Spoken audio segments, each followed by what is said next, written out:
नमस्कार दोस्तों। आप सभी का हमारे इस ऑनलाइन प्लेटफॉर्म पर पुनः हार्दिक स्वागत है। जैसा कि आप लोग जानते हैं कि हम लोग इस प्लेटफॉर्म के माध्यम से एमपीपीएससी मुख्य परीक्षा पेपर द्वितीय के यूनिट नंबर 1 का अध्ययन कर रहे हैं और यूनिट नंबर 1 में हमें भारतीय राज्य व्यवस्था का अध्ययन करना है। तो सिलेबस का आज जिस टॉपिक को हम लोग अध्ययन करने वाले हैं वो हमारे सिलेबस यूनिट नंबर 1 का पहला टॉपिक है। इससे पहले जितनी भी बातें हमने समझी थी वो संविधान सभा को समझना या फिर भारतीय राज्य व्यवस्था को समझने हेतु बहुत ही आवश्यक एवं जरूरी कदम था। इस वजह से हमने उन चैप्टर्स को कवर किया। आज का जो चैप्टर है वो हमारी मुख्य परीक्षा और प्रारंभिक परीक्षा के संदर्भ में बहुत ही महत्वपूर्ण प्रश्न है, चैप्टर है। तो इसी चैप्टर को हम लोग आज आगे बढ़ाएंगे और आज के हमारे चैप्टर का नाम है भारतीय संविधान सभा, है ना। तो जैसा कि आप लोग बोर्ड पर देख पा रहे हैं, भारतीय संविधान हमारे चैप्टर का नाम लिखा हुआ है। इस चैप्टर को प्रारंभ करने से पहले हमें यह समझ लेना चाहिए कि इस चैप्टर में हमें किन किन बातों का अध्ययन करना है, कौन कौन सी वो मौलिक बातें हैं जिनके आधार पर इस चैप्टर का हम अध्ययन करेंगे। तो सबसे पहले तो हम लोग संविधान सभा का अध्ययन कर रहे हैं, तो हम लोग ये जानेंगे कि संविधान सभा क्या है। दूसरे नंबर पर हम लोग ये देखेंगे कि संविधान सभा की अवधारणा सबसे पहले कैसे आई या फिर कहाँ आई, कौन लेकर आया, वह कौन सा व्यक्ति था जिसने इसकी अवधारणा को प्रस्तुत किया, भारत में भी और वैश्विक संदर्भ में भी। उसके बाद हम लोग ये देखेंगे कि इसकी मांग भारत में कब कब उठी, इसकी मांग कब उठी। उसके बाद ये समझेंगे कि इसका गठन कब किया गया। उसके बाद हम लोग ये देखेंगे कि संविधान सभा का कार्य क्या था, ठीक, उसकी कार्य प्रणाली क्या थी या फिर प्रक्रिया क्या थी, प्रक्रिया या फिर कार्य प्रणाली कैसे काम किया इसने। संविधान सभा के सिद्धांत क्या थे, किन सिद्धांतों पर यह काम करती थी, तो प्रमुख सिद्धांतों का अध्ययन करेंगे, ठीक। और संविधान सभा की कई संदर्भों में आलोचना की जाती है, तो उन आलोचनाओं को देखेंगे, है ना। और इस प्रकार हम कोशिश करेंगे कि हम लोग संविधान सभा के तमाम बिंदुओं का अध्ययन कर पाए या फिर मुख्य परीक्षा के परिदृश्य से उन तमाम बिंदुओं, उन तमाम आयामों को कवर कर पाए जो एग्जाम में आ सकते हैं या फिर जहां से प्रश्न बन सकते हैं, ठीक। तो आइए सबसे पहले जानते हैं कि संविधान सभा क्या है ना। तो आप लोग सीधे लिखिए संविधान सभा, टू मार्कर में आ भी सकता है। आप लोग मेरे साथ ही नोट्स बनाते चलिएगा ताकि आपके नोट्स भी तैयार हो जाए और आपकी कंटेंट पर समझ भी विकसित हो।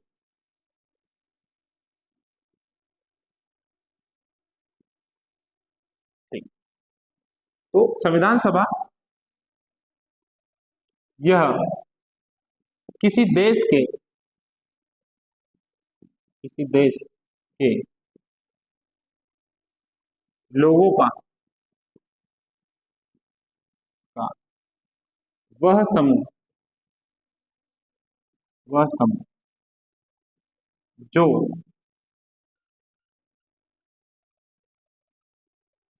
उस देश के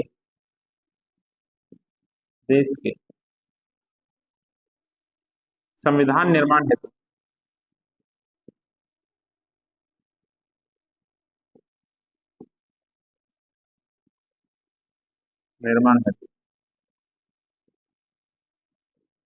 गठित किया गया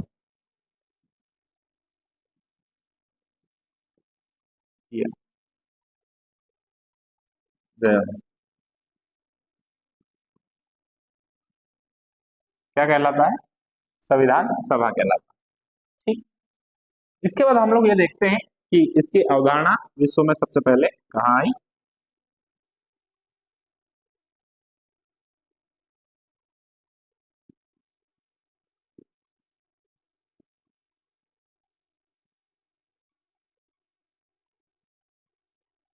विश्व प्रसिद्ध एक व्यक्ति है जिनका नाम है हेनरी मैन,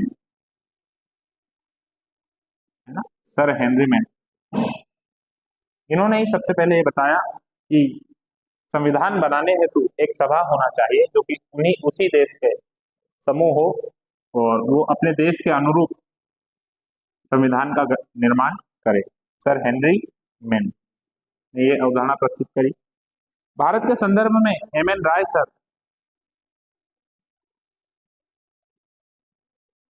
की अहम भूमिका रही इसमें। एम एन राय ने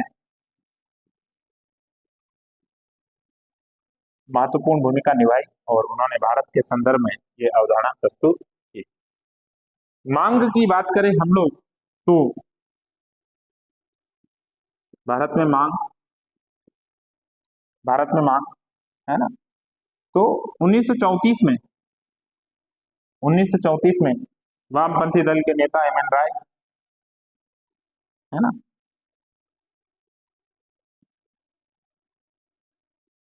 वामपंथी दल के नेता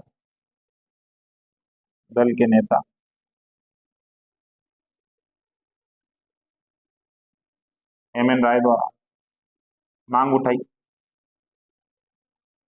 ठीक। 1935 में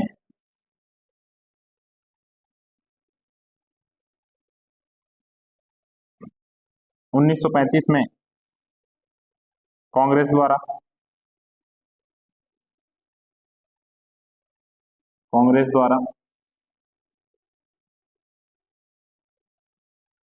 उसके बाद 1939 में पंडित जवाहरलाल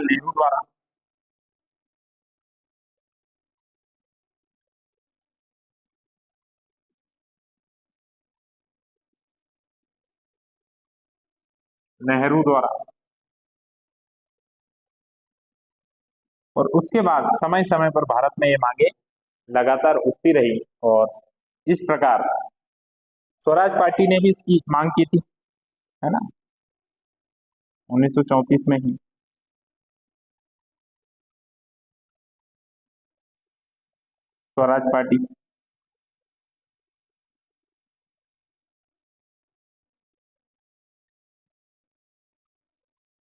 स्वराज पार्टी ने भी इसकी मांग की, है ना, उसका नाम भी हमने लिख दिया।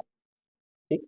इस प्रकार इन तमाम मांगों के कारण संविधान सभा का गठन की मांग उठने लगी, जिसके परिणाम स्वरूप इसका गठन किया गया। ठीक। आगे बढ़ते हैं।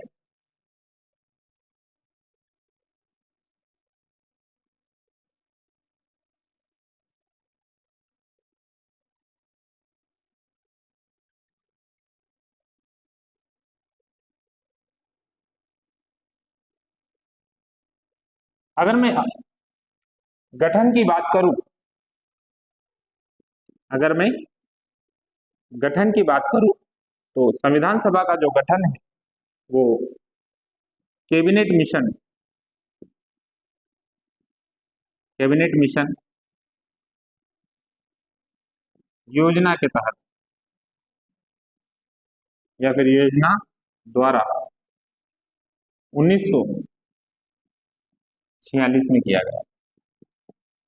ठीक। उसके बाद अगर हम लोग कार्य की बात करते हैं तो संविधान सभा के क्या कार्य थे, तो इसके दो प्रमुख कार्य थे। एक, देश के लिए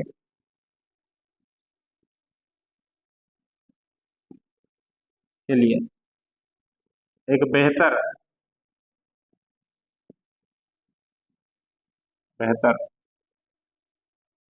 संविधान का निर्माण,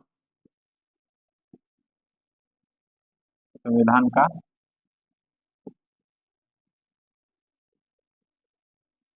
निर्माण करना।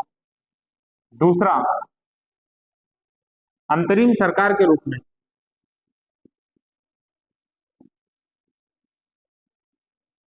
सरकार रूप में देश का शासन संचालित करना।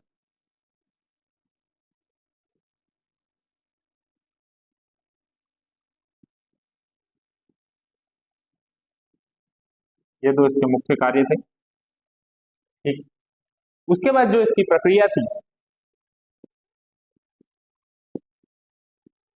उस प्रक्रिया या फिर कार्य प्रणाली को समझते हैं।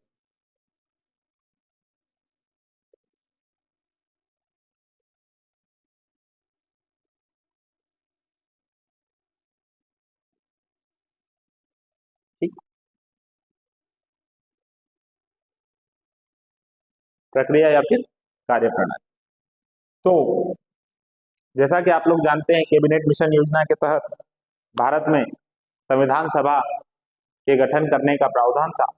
तो संविधान सभा का गठन करने से पहले कैबिनेट मिशन के सामने दो चुनौतियां। पहली चुनौती तो यह थी कि संविधान सभा में कितने लोग होंगे, और दूसरी चुनौती यह थी कि संविधान सभा में कौन लोग होंगे। तो यह तो तय था कि भारतीय लोग होंगे, लेकिन भारतीय लोगों में से कौन होंगे, क्योंकि उस समय में जो देश की जनता थी वो करीबन करीबन 40 करोड़ के आसपास थी, लगभग 40 करोड़, 40 करोड़। ठीक। तो कैबिनेट मिशन योजना के तहत यह निर्णय लिया गया कि भाई 10 लाख की जनसंख्या पर एक सीट होगी, 10 लाख की जनसंख्या पर एक सीट होगी, और इस प्रकार कुल 389 सीटें तय की गई। कितनी सीटें तय की गई? 389 सीटें तय की गई। ठीक। तो कार्यप्रणाली के तहत हम लोग लिखेंगे कि, और ये जो सीटें थी ये जनसंख्या के आधार पर तय की गई है ना, जनसंख्या के आधार पर तय की गई। संविधान सभा में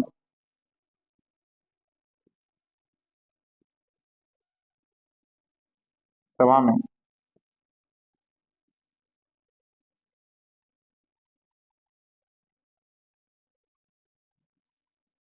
10 लाख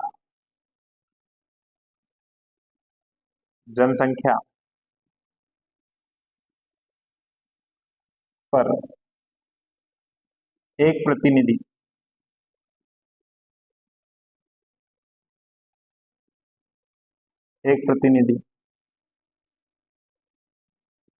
होगा, तय किया। ठीक। अब ये प्रश्न तो हल हो गया कि कितने लोग होंगे, क्योंकि 10 लाख पर एक तय कर लिया, तो इस प्रकार से लगभग 39 करोड़ जनसंख्या के लिए 390 सीटें निकल कर आ गई। ठीक। दूसरा प्रश्न ये था कि कितने और कौन लोग होंगे। तो उसके लिए यह व्यवस्था की गई कि एक काम करते हैं भाई, चुनाव करवा लेते हैं, जो चुनाव में से जीतेगा वो लोग चले जाएंगे। ठीक। तो 10 लाख जनसंख्या पर एक सीट होगी। इस प्रकार इस प्रकार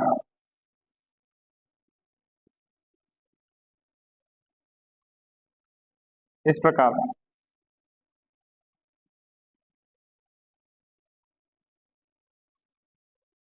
ब्रिटिश प्रांत हेतु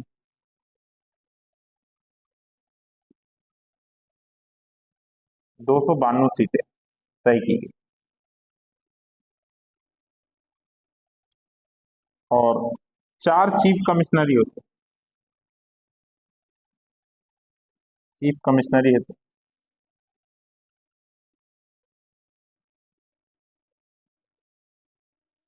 4 सीटें तय की गई, और देसी रियासतों हेतु